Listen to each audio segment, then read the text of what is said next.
Welcome. പുതിയ വീട്ടിലേക്ക് എല്ലാ കുട്ടികൾക്കും സ്വാഗതം. എൻ്റെ കയ്യിരിക്കുന്ന സാധനം കണ്ടോ?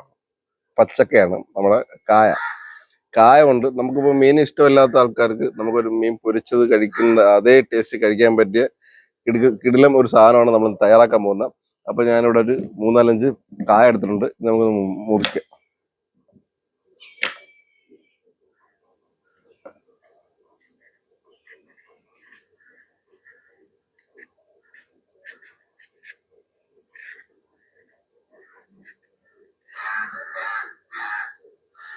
ഇവിടെ പിന്നെ കോഴിയുടെയും കാക്കയുടെയും പൂച്ചയുടെയും സൗണ്ടൊക്കെ ഇഷ്ടംപോലെ കേൾക്കുന്നുണ്ട്. ഞങ്ങളുടെ വീട്ടിൽ പൂച്ചയുണ്ട്, അപ്പുറത്തെ വീട്ടിൽ കോഴിയുണ്ട്, പിന്നെ കാക്ക എല്ലായിടത്തും ഉണ്ടല്ലോ. അത് കണക്കിനത്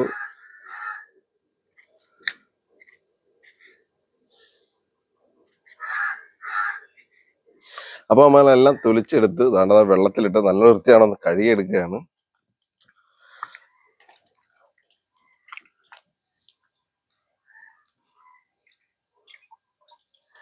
പ്ലേറ്റിലോട്ട് മാറ്റാം. ഇനി വെള്ളം അങ്ങ് മാറ്റിയേക്കാം. ഇനി നമുക്കിത് ചെറിയ പീസായിട്ട് നമ്മൾ വാഴയ്ക്ക ബജ്ജി തയ്യാറാക്കത്തില്ല അതേ രീതിയിൽ നമുക്ക് ഈ ഒരു പരുവത്തിലാക്കി എടുക്കാം.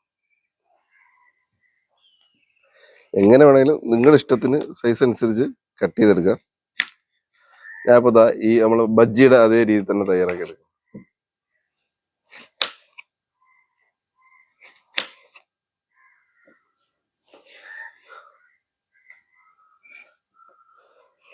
സെൻറ്ററിൽ കൂടെ വേണമെങ്കിലും ഇതിനൊക്കെ നമുക്ക് നീളത്തിലെടുക്കാം, അല്ലെങ്കിൽ ഇങ്ങനെ ഇഷ്ടമുള്ളവർക്ക് ഇങ്ങനെ എടുക്കാം.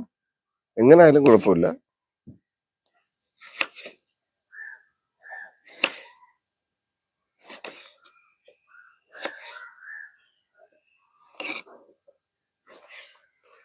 ഞാനിവിടെ ഇപ്പൊ ആളെണ്ണം കൂടുതലുണ്ട്, അതുകൊണ്ടാണ് ഇങ്ങനെ ചെയ്യുന്നത്.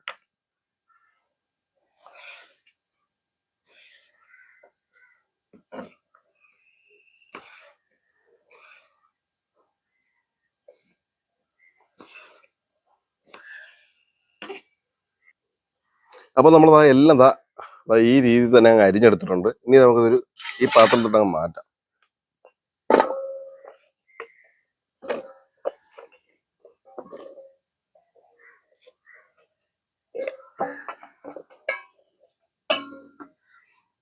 ഇനി ഈ പാത്രത്തിൽ നമുക്ക് മസാല ചേർക്കാം.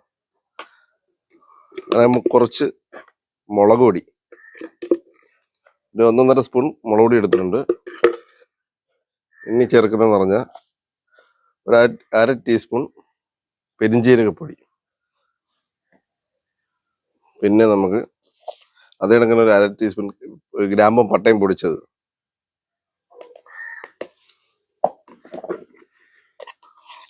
പിന്നെ കുറച്ച് മഞ്ഞൾപ്പൊടി.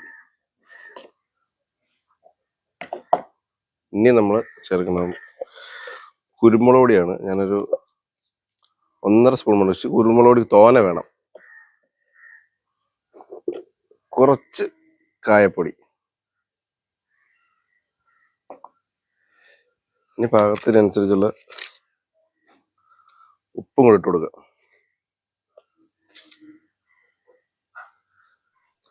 കുറച്ച് വെളിച്ചെണ്ണ കൂടെ അതിന്റെ മുകളിൽ നമുക്ക് ഒഴിച്ചു കൊടുക്കാം. ഇനി നമുക്കിതൊന്ന് മിക്സ് ചെയ്യാം.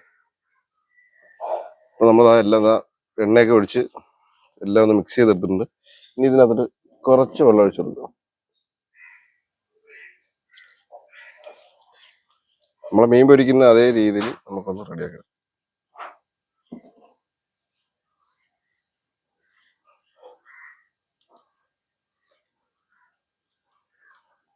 അപ്പൊ ഇത് ആയിട്ടുണ്ട്. നമ്മൾ കുറച്ച്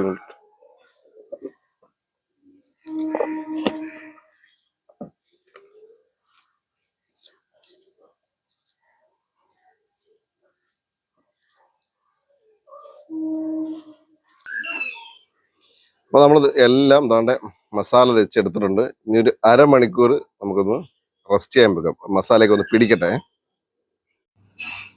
ഞാനൊരു ഇരുമ്പ് ചട്ടിയാണ് എടുത്തിരിക്കുന്നത്. ചട്ടി ഒന്ന് ചൂടായിട്ട് വന്നപ്പോഴത്തേക്ക് അതിൽ കുറച്ച് വെളിച്ചെണ്ണ ഒഴിച്ചു കൊടുത്തു. വെളിച്ചെണ്ണ ഒന്ന് ചൂടായപ്പോഴത്തേക്ക് ഞാൻ 2 തണ്ട് കറിവേപ്പിലാണ് എടുത്തിരിക്കുന്നത്, അതും കൂടെ ഇട്ട് കൊടുത്തിട്ടുണ്ട്. അതിൻ്റെ പുറത്താണ് ഞാനിത് നമ്മൾ മീൻ പൊരിക്കുന്ന അതേ ഫ്രൈ ചെയ്യുന്ന അതേ രീതി തന്നെയാണ് ഓരോന്നെ എടുത്ത് വെച്ച് കൊടുക്കുന്നത്. അപ്പോൾ ഇത് കണക്ക് നമുക്ക് എല്ലാം ഒന്ന് ചെയ്ത് ഫ്രൈ ചെയ്തിട്ട് എടുത്തിട്ട് വരാം. പിന്നെ കൂട്ടുകാർക്ക് എൻ്റെ വീഡിയോ ഇഷ്ടപ്പെടുവാണെങ്കിൽ സബ്സ്ക്രൈബ് ചെയ്ത് സപ്പോർട്ട് ചെയ്യാൻ മറക്കല്ലേ. ആ ബെൽ ബട്ടൺ ഓൾ എന്ന ഓപ്ഷൻ എനേബിൾ ചെയ്താലേ എൻ്റെ വീഡിയോ നിങ്ങൾക്ക് നോട്ടിഫിക്കേഷൻ ആയിട്ട് നിങ്ങളുടെ മുമ്പിലേക്ക് എത്തുള്ളൂ. നിങ്ങളുടെ സപ്പോർട്ടാണ് നമ്മുടെ ഏറ്റവും വലിയ വിജയം എന്ന് പറയുന്നത്. അപ്പോൾ നമ്മൾ എല്ലാം ഒന്ന് ഫ്രൈ ആയി വന്നിട്ടുണ്ട്. ഇനി നമുക്ക് ഇത് കോരിയെടുക്കാം. അപ്പം മൊത്തത്തിൽ ഞാനിങ്ങനെ ഒന്ന് ഫ്രൈ ആക്കി എടുക്കുന്നുണ്ട്.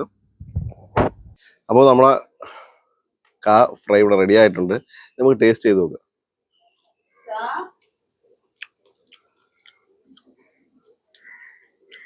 നമ്മളെ പൊരിച്ച മീനിൻ്റെ അതേ ഒരു ടേസ്റ്റ് ഉണ്ട്. ഒരുപടി